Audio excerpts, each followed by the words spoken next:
Halo pemirsa GPR TV dari Sabang sampai Merauke, dari Miangas hingga Pulau Rote. Bertemu lagi bersama saya Mona Zarinisak dalam program Kominfo Newsroom.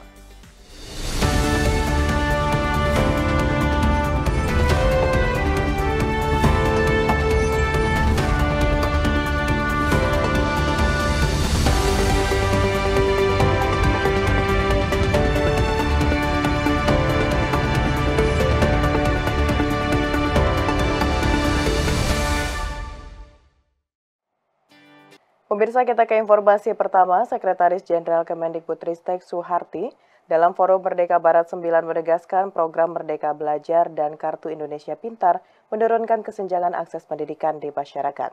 Dalam 10 tahun terakhir, pemerintah memperbaiki sistem pendidikan menjadi lebih adaptif, merata, dan berkeadilan.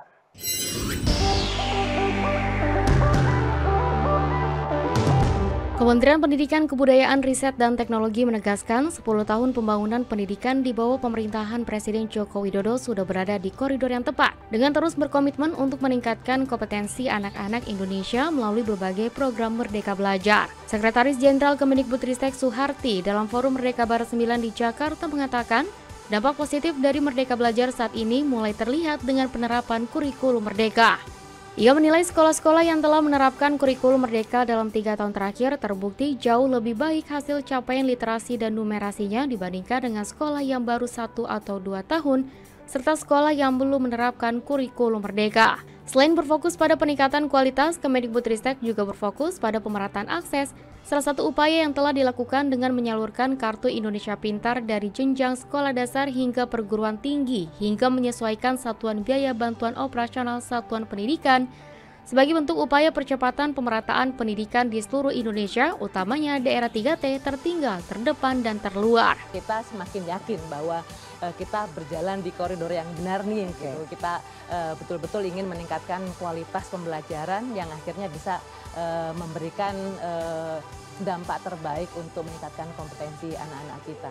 Dan kita fokusnya memang di dalam 5 tahun terakhir peningkatan kualitas.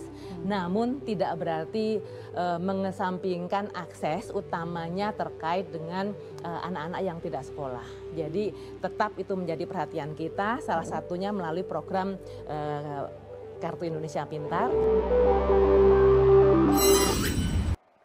Deputi Bidang Koordinasi Peningkatan Kesejahteraan Sosial Kemenko PMK Nunung Haryartono menyebut pemerintahan Presiden Joko Widodo sukses menurunkan kemiskinan ekstrim yang cukup signifikan dalam 10 tahun terakhir.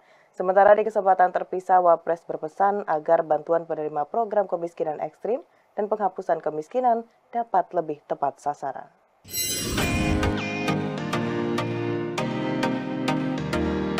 Angka kemiskinan dan kemiskinan ekstrim di Indonesia dalam 10 tahun terakhir atau 1 dekade kepemimpinan Presiden Joko Widodo terus menurun. Data Badan Pusat Statistik per Maret 2024 mencatat angka kemiskinan di Indonesia turun 0,33% menjadi 9,03%, dari sebelumnya berada di 9,8%. Angka kemiskinan 9,03% ini merupakan angka terendah dalam kurun waktu 10 tahun terakhir. Tidak hanya angka kemiskinan, kondisi kemiskinan ekstrim di Indonesia juga mengalami penurunan. Deputi Bidang Koordinasi Peningkatan Kesejahteraan Sosial Kemenko PMK, Nunung Haryartono, dalam Forum Merdeka Barat 9 yang dikelola Kominfo mengatakan, persentase penduduk miskin ekstrim Indonesia pada Maret 2024 mencapai 0,83%. Angka tersebut berpotensi turun pada bulan-bulan mendatang.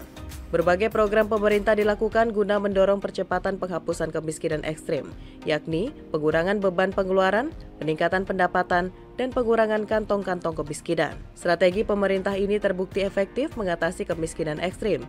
Maret 2024 itu sekitar 9,03%, yang itu selama 10 tahun terendah. Posisi ya, kita kembali ke 1 digit. Kemiskinan ekstrim juga sesuai target menjadi 0,83%. Dan harapannya mudah-mudahan tahun ini, di akhir tahun ini sesuai Impres 4 2022 juga bisa turun. Di kesempatan terpisah, Wakil Presiden Maruf Amin meminta agar Pemda memperoleh penghargaan insentif fiskal dalam upaya penghapusan kemiskinan ekstrim di wilayahnya dapat memanfaatkan berbagai program penanggulangan kemiskinan ekstrim tepat sasaran. Wapres berpesan agar penentuan target penerima program kemiskinan ekstrim menggunakan data pensasaran percepatan penghapusan kemiskinan ekstrim, sehingga intervensi lebih tepat sasaran dengan mengutamakan kelompok masyarakat miskin dengan akses terbatas, penduduk lansia, dan penyandang disabilitas. Intensifkan sinergi dan kolaborasi antar kementerian dan lembaga dan pemerintah daerah, perguruan tinggi, dunia usaha, dan industri di sektor potensial. Informasi lainnya pemirsa, Presiden Joko Widodo menegaskan bahwa pengesahan keputusan Presiden tentang pemindahan ibu kota dari Jakarta ke Nusantara perlu memperhatikan kesiapan secara serius. Presiden menekankan nantinya yang menandatangani Kepres pemindahan ibu kota dapat dilakukan oleh Presiden Joko Widodo ataupun Presiden terpilih.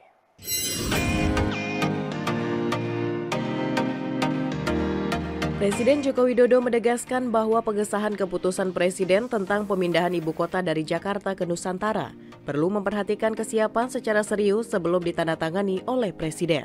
Hal tersebut disampaikan Presiden dalam keterangan pers usai meresmikan pembukaan Indonesia International Geothermal Convention and Exhibition 2024 di GCC Senayan, Jakarta pada Rabu 18 September 2024. Presiden menjelaskan apabila Kepres pemindahan ibu kota telah ditandatangani, seluruh indikator kota harus sudah siap, mulai dari infrastruktur, listrik, air, sarana prasarana, gedung hunian, kantor, dan sistem pendukung lainnya. Selain itu, kesiapan lain yang harus telah rampung adalah SDM dan sistem tata kelola. Mengenai penandatanganan Kepres, Presiden menekankan nantinya yang menandatangani Kepres pemindahan ibu kota dapat dilakukan oleh Presiden Joko Widodo ataupun Presiden terpilih berikutnya. Ini bukan pindahan rumah aja, ruwetnya kayak gitu. Ini pindahan ibu kota. Ini semuanya harus dihitung. Yang tanda tangan bisa saya, bisa Presiden terpilih Pak Prabowo Subianto. Tapi yang paling penting kotanya ini siap betul, ekosistemnya sudah terbangun. Kalau itu sudah siap, kan juga ada yang pendukung lainnya, logistik seperti apa, sekolah untuk anak-anak yang nanti di sana siap enggak, rumah sakitnya siap enggak, semuanya. Tidak hanya urusan kita pindah, kalau hanya orangnya aja, hanya bawa baju, siap. Pemirsa, usai jeda pariwara, Kominfo Newsroom akan kembali dengan informasi lainnya. Tetaplah bersama kami.